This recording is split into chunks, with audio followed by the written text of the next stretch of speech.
Welcome to my garden. I'm recording a podcast on a video, and those listening to the audio, I want to encourage you to go watch the video on Spotify or on YouTube, but if you're listening to audio, that's totally fine too. You might just hear the sound of plants or the road by our house. But I'm really excited because this episode we're talking about a little bit about her story, the history of the patriarchy, witchcraft, and priestesses. And when I first learned this, it blew my mind. The first place that I really started to understand this was when I lived in New York. And I had actually read the book When God Was a Woman and a couple of other similar books when I was in college. But it was actually, so I understood broadly what happened, but after college, I lived in Brooklyn, and there was this exhibit at the Brooklyn Museum called The Dinner Party by Judy Chicago. And it goes through history, women's history, in such a visceral way. And alongside it are these panels that talk about women's history. And to be honest, it's not as intersectional as maybe I would like it to be, but for its time, it was pretty amazing. It was made, I think, in the 70s.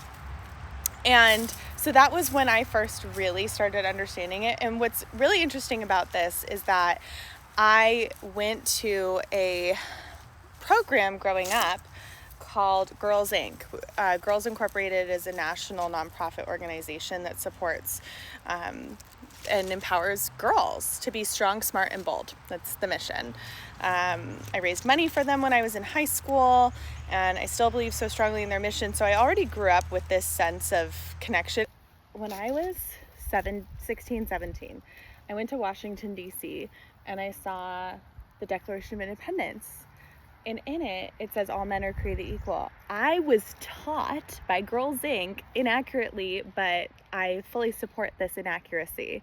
I was taught that all men and women are created equal. But that's why I had that in my head. So when I actually was reading it, I was like, what the F? Women are missing. So I actually already was pretty, I guess, empowered as a woman. But when I went to the dinner party, it blew my mind to just see how many women, especially in the witch hunts, were killed. So let's talk about it.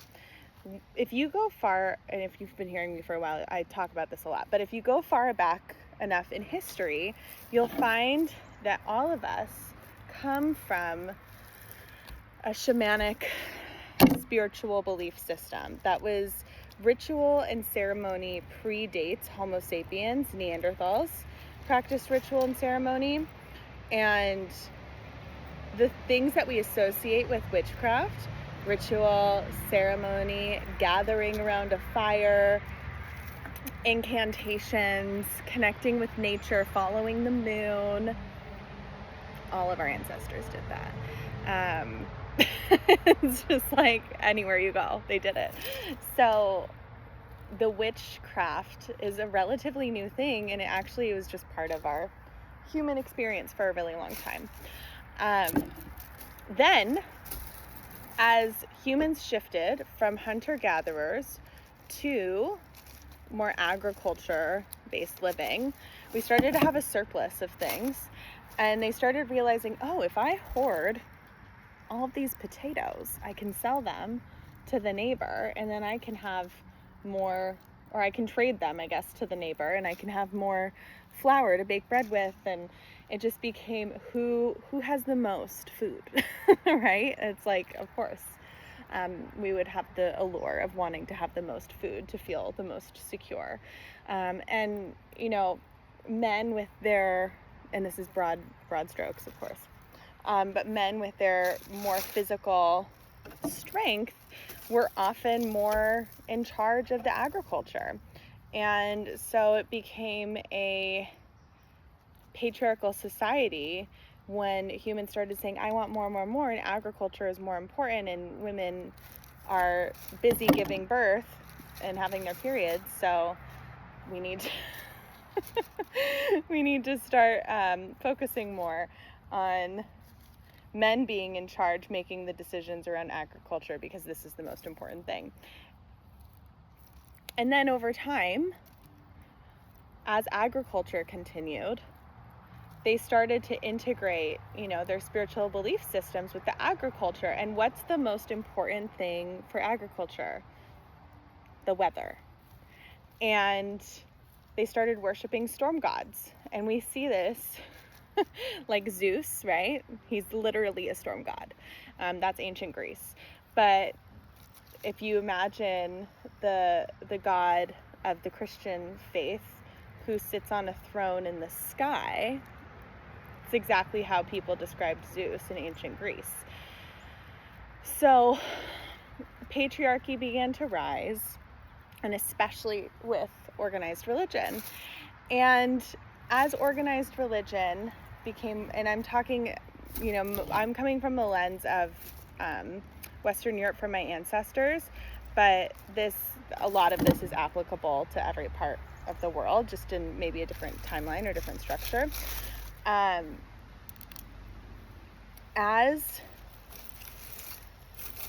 the rise of religion began to unfold, wise women, healers, mystics, herbalists, all of it, priestesses held so much power.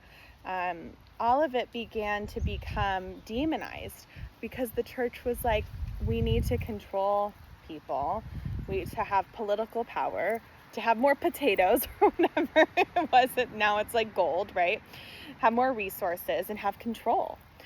And so the witch hunts, we even see like there's some evidence of like early witch hunt stuff happening even before Jesus, but it's really the Crusades. And women were, the story now, right? Women were burned at the stake and hung, and anytime you expressed anything different, I'm sure mental health disorders, different gender expressions, sexual orientations, intuitive wisdom, if you said the wrong thing to the wrong person and pissed them off, you could be accused of witchcraft. And what that means for us in this legacy is that we hold in our bones survival instincts, right? And this is evolution, and thank God for it. But what happens is that our survival instinct can get confused, right? So have you ever, had the experience, maybe you're watching a movie and your heart starts to race, right? You're not in danger, but your body thinks you're in danger because of your survival instinct. And so we have this survival instinct in place that you can call the witch wound. The witch wound comes from all of those thousands of years, but especially like if you have ancestry that was colonized by Western Europe, or you have ancestry from pre-colonized Western Europe, or all of Europe really, your ancestors went through this really horrific experience, and all of your wisdom that was in your bloodline was forced to be quiet for survival. And what that looks like now is if you're somebody who wants to be a healer or a guide, or maybe you just want to be empowered. You want to stop like being a good girl or pretending to be somebody that you're not, or you just are feeling like you don't know who you are. It could be because of these thousands of years of persecution against not just women, all people, saying you have to hide your power and fall in line. But the witch wound is especially prevalent for those of us who do feel like connected to nature-based spirituality, ritual, ceremony, and the healing arts. And if you do not heal the witch wound, then you're going to be fighting against this really deep-seated, subconscious, in your body, inherited trauma. So my favorite way to heal that kind of trauma is not through just talking about it. It's one thing to learn about something and cognitively understand it. And listen, I love talk therapy. I do it. It's all for it. But this type of thing has to go deep into your subconscious and into your body, because this is carried in your DNA. And when we can begin to heal that, your fear of being seen, your fear of sharing your truth, your anxiousness about showing up and showing people who you really are will begin to soften. I'm not going to say it's going to go away overnight, but it will soften over time the more that you do it. And so if you're ready to equip yourself with some tools to heal the witch wound, I'm hosting a free ceremony for Hallows Eve, and this ceremony is going to be a soul retrieval. And it's a soul retrieval to retrieve the part of you that knows the old ways. So witch comes from the Old English word wise one, or the one who bends.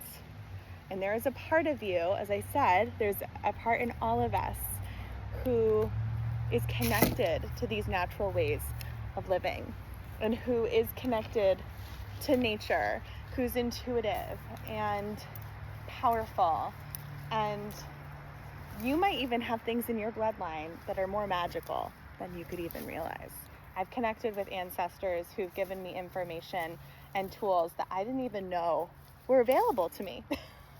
So I want to invite you in for this soul retrieval ceremony. It's free. It's Halloween.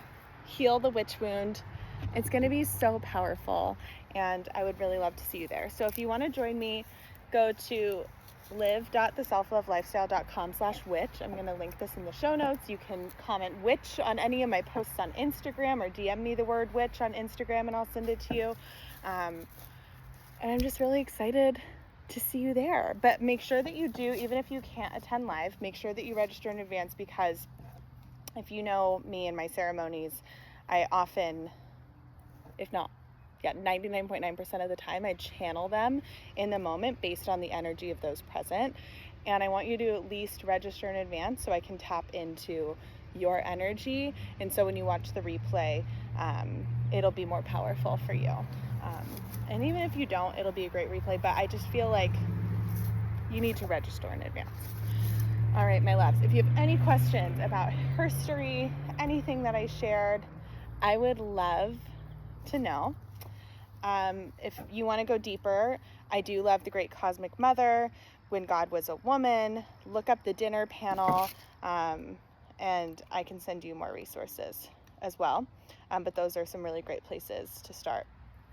And if you want to start doing ritual and ceremony with me, sign up for Healing the Witch Wound Soul Retrieval Ceremony on Hallows Eve. I love you so much.